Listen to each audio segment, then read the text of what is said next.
reste sur la route avec cette fois l'association Tout en moto. Comme chaque année, plusieurs défilés sont prévus en France. Ce sera cette année le 13 mars prochain.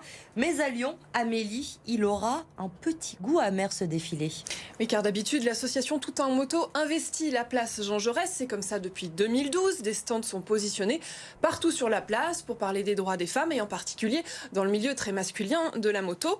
Ensuite, les motos s'élancent pour un défilé dans la ville. Mais cette année, la mairie a refusé à l'association le droit d'occuper le domaine public. Donc pas de rassemblement ou de stand place Jean Jaurès.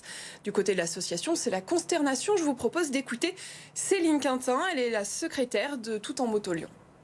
C'était bien évidemment de la tristesse, de l'incompréhension, parce qu'il nous semblait que, bien qu'on comprenne par ailleurs les objectifs en termes de réduction de pollution de l'air, nous, ce qu'on fait, c'est une manifestation qui dure environ 1 heure dans Lyon. Donc en termes de pollution, si vous voulez, à l'échelle globale, ça ne nous paraît pas...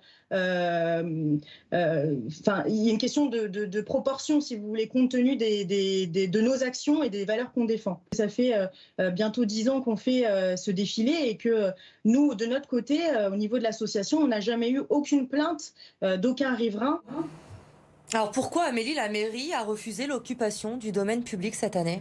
La mairie indique que l'association avait fait une demande globale pour les stands et pour le rassemblement statique des motos place Jean Jaurès. Et ce qui pose problème à la mairie, c'est justement ce rassemblement statique de motos qui pourrait créer des nuisances sonores et qui pourrait dégrader la qualité de l'air. Alors, il devrait bien y avoir un défilé de motards. Seule la préfecture est habilitée à interdire une manifestation et uniquement en cas de trouble à l'ordre public. Mais en revanche, les stands qui devraient être place Jean Jaurès seront interdits, ce qui veut dire que l'association ne pourra pas recueillir des dons, car c'est dans ces stands qu'on vend des goodies, qu'on fait des adhésions, qu'on prépare les tombolas, ce qui permet de récolter des fonds pour ensuite financer des actions comme des cours de self-défense pour les femmes. Ce défilé du 13 mars sera donc un petit peu vidé de sa substance. Merci Amélie pour ces précisions donc concernant ce défilé prévu le 13 mars prochain.